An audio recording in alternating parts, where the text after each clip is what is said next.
Compact SUV space India में इतनी बड़ी हो गई है कि अब इसको डिफाइन कर पाना बड़ा मुश्किल है। 10 से 25 लाख रुपए में आने वाली ज्यादातर एसयूवी इस कैटेगरी में आती हैं। तो आज हम कंपेयर करने वाले हैं इसकी दो सबसे पॉपुलर एसयूवीज को, किया सेल्टॉस और टाटा हैरियर।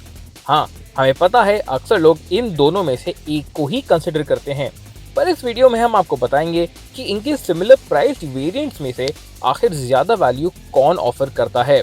शुरुआत करते हैं इसकी कीमत के साथ। सेल्टॉस की प्राइसेस शुरू होती हैं 9.89 लाख से और जाती हैं 17.34 लाख तक। टाटा हैरियर की प्राइसेस शुरू होती हैं 13.69 लाख से और उसका टॉप वेरिएंट आता है 20.25 लाख का। लेकिन इस कंपैरिजन के लिए हमने चूज किया है सेल्टॉस का GTX प्लस वेरिएंट और टाटा हैरियर का XZ वेरिएंट। किया सेल्टॉस के top GTX plus automatic variant की कीमत है 17.29 lakh for the turbo petrol और 17.34 लाख डीजल गाड़ी के लिए। टाटा हैरियर को रिप्रेजेंट करने के लिए आ रहा है उसका XZ मैनुअल वेरिएंट जिसकी कीमत है 17.5 लाख। हैरियर के ऑटोमेटिक वेरिएंट के लिए आपको 1.5 लाख रुपए और देने पड़ेंगे, इसलिए हम उसको यहाँ पे कंसिडर नहीं करेंगे। तो क्या लगता है आपको, एक छोटी एसयूवी का टॉप ऑटोमेटिक वेरिएंट ज्यादा वैल्यू ऑफर करेगा या फिर एक बड़ी एसयूवी का mid spec manual variant? Vote कीजिए आई बटन पे जाके, और अगर आपका गैस सही निकले तो हमें बताइएगा नीचे कमेंट्स में। जाहिर सी बात है, एसयूवी जितनी बड़ी हो उतनी बेहतर दिखती है, और खासकर टाटा हैरियर जिसका डिजाइन इंडिया की टॉप एसयूवीज में आता है। किया सेल्टॉस का डिजाइन भी कुछ ज्यादा पीछे नहीं है, पर हैरियर के सामने वो छोटी और थोड़ी सिंपल लगती है। अब साइज के मामले में इनका कोई कंपटीशन तो नहीं है। हैरियर एक फुल साइज बड़ी एसयूवी है और इसलिए उसकी रोड प्रेजेंस भी काफी बेहतर है। टाटा हैरियर को पावर करता है एक दमदार 2 लीटर का डीजल इंजन। सेल्टॉस के टॉप वेरिएंट में आपको या तो मिलता है एक 1.5 लीटर का डीजल या फिर एक स्पोर्टी 1.4 लीटर का टर्बोचार्ज पेट्रोल इंजन। इनकी स्पेसिफिकेशंस कुछ इस प्रकार हैं।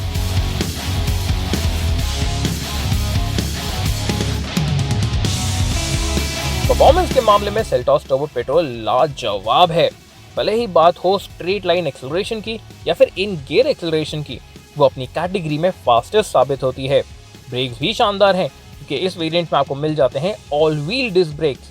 प्री फेसलिफ्ट टाटा हैरियर 100 की रफ्तार पकड़ने में सेल्टॉस डीजल से तेज थी, तो ये मानना गलत नहीं होगा कि ज्यादा पावर के साथ इस बार भी वो सेल्टॉस डीजल को पीछे छोड़ देगी। लेकिन सेल्टॉस पेट्रोल को हरा पाना कुछ नामुमकिन सा लग रहा है। बड़े साइज का फायदा हैरियर को इंटीरियर स्पेस में भी होता है, चाहे वो बात हो कैबिन की विड्थ की या उसकी लंबाई की। हैरियर में आपको मिलता है ज्यादा लेग रूम, नी रूम और कैबिन विड्थ। हाँ, हैरियर की स्पोर्टी स्वूपिंग रूफ लाइन की वजह से आपको रियर हेडरूम सेल्टॉस में ज्यादा मिलता है। सिटी फोकस्ड एसयूवी के लिए ये बहुत जरूरी है कि वो एक कंफर्टेबल ड्राइव एक्सपीरियंस ऑफर करे। ये आता है ढेर सारे टेक के साथ। खुशी की बात यह है कि सेल्टॉस में आपको भरपूर फीचर्स मिलते हैं। हैरियर का XZ वेरिएंट भी कुछ ज्यादा पीछे नहीं है। चलिए पहले नजर डालते हैं इनके कॉमन फीचर्स पे।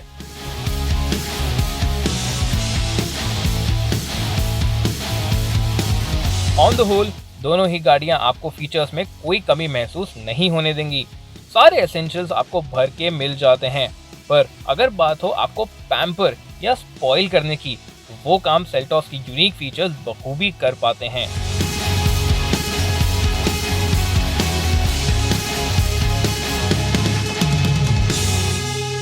हैरियर में आपको एक बेहतर 9 स्पीकर JBL का साउंड सिस्टम मिलता है और आपको ऑफ रोड ABS की सुविधा भी मिलती है बेटर ब्रेकिंग के लिए ऑन ग्रेवल सर्फेसेस। हाँ, सेल्टॉस में फीचर्स तो हैरियर से बहुत ज्यादा आते हैं, लेकिन हैरियर XZ में मेनली आप मिस करेंगे एक electric sunroof, ventilated front seats, auto day night IRVM और एक वायरलेस फोन चार्जर को। बाकी सबके बिना भी आप अपनी जिंदगी आराम से बिता सकते हैं। इस एनालिसिस से एक बात तो साफ हो गई है कि आपको फीचर्स सेल्टॉस में हैरियर से काफी ज्यादा मिलते हैं, लेकिन हैरियर की फीचर्स भी दमदार है और आपको कुछ फीचर्स छोड़ के जैसे कि सनरूफ और वेंटिलेटेड सीट्स कोई कमी महसूस नहीं होने देती। पर हाँ, इस प्राइस में आपको हैरियर का मैनुअल वेरिएंट मिलता है और सेल्टॉस का ऑटोमेटिक, जो कि सिटी कन्वीनियंस के मामले में सेल्टॉस को एक अच्छी खासी लीड दे देता है। बात अगर हो लुक्स और रोड प्रेजेंस की, तो हैरियर का कोई जवाब नहीं। HID हेडलैम्प्स और 17 इंच अलॉय व्हील्स के साथ इसका ये एग्जैक्ट वेरिएंट शानदार दिखता है, और तो और इसमें आप डार्क एडिशन भी ले सकते हैं। ड्राइव और परफॉर्मेंस में भी अगर आप एक डीजल SUV ढूंढ रहे हैं तो हैरियर का ड्राइव बेशक ज्यादा दमदार रहेगा।